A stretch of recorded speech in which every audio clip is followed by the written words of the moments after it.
सातारा. तर आज आपल्यासोबत आहेत बाबाजी लिमण सर. त्यांच्याकडून ऐकून घेऊया आज होणाऱ्या दोन्ही कुस्त्यांबद्दल. सर, आज गादी विभागातून जय पाटील हा सोलापूरचा पैलवान आहे विरुद्ध हर्षवर्धन सदगीर हा नाशिक शहराचा पैलवान आहे. तुल्यबळ लढत आहे. नवोदित जय पाटील असेल तर असला तरी काल त्यानं जो विजय संपादन केलेला आहे तो सर्वांच्या कौतुकास पात्र ठरलेला आहे. परंतु जो 2019 सालचा महाराष्ट्र केसरी नॅशनल स्पर्धा आंतरराष्ट्रीय स्पर्धेचा अनुभव असलेला हर्षवर्धन सदगीर हा अतिशय हुशारीनं खेळणार आहे. परंतु नव्या उमेदीचा, नव्या ताकदीचा, नव्या जोमातला पैलवान जय पाटील या दोघांच्या कुस्ती अतिशय तुल्यबळ लढत होणार आहे. परंतु काही सांगू शकत नाही इतकी उत्कंठा सर्व महाराष्ट्राला आहे.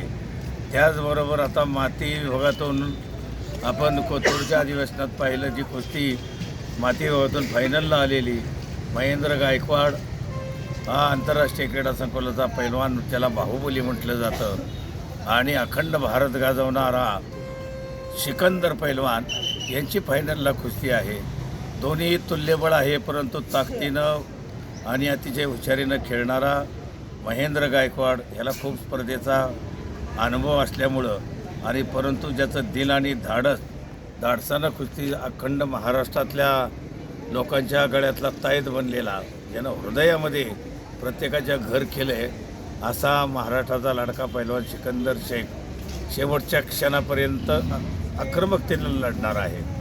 त्यामुळं त्या लढतीचाही काही सांगू शकत नाही आपण, कारण महत्त्वाचं आहे 2 राऊंड असतात 3-3 मिनिटाची. निर्धारित वेळेत जास्तीत जास्त गुण घेणे किंवा चितपट करणे हे महत्त्वाचं आहे. आणि म्हणून चारही पैलवान आता तुल्यबळ आहेत. कोण फायनलला येईल सगळ्यांना समान चान्स आहे, कुणीही सांगू शकत नाही. हो, पण एक अंदाज आहे हर्षवर्धन सदगीर, महेंद्र गायकवाड या दोन्ही पैलवान प्रबळ दावेदार असं कारण लोकांच्या प्रतिक्रिया आहेत. आम्ही ऐकतो त्यावेळेस अप्रतिक्रिया आहेत. परंतु आमच्या याच्यानुसार हे चारही पैलवान अतिशय तगडा आहेत. त्यामुळं कोणाचं नशीब आता कोण फॉर्च्युनरचा मालक होईल सांगता येईल आणि स्कॉर्पिओचा मालक होईल हे सांगता येत नाही. हा महत्त्वाचा मुद्दा आहे. चारही पैलवान खरोखर तगडा आहेत. त्यामुळं आजच्या लढती बघण्यासारखे पाहण्यासारखे आहेत. धन्यवाद.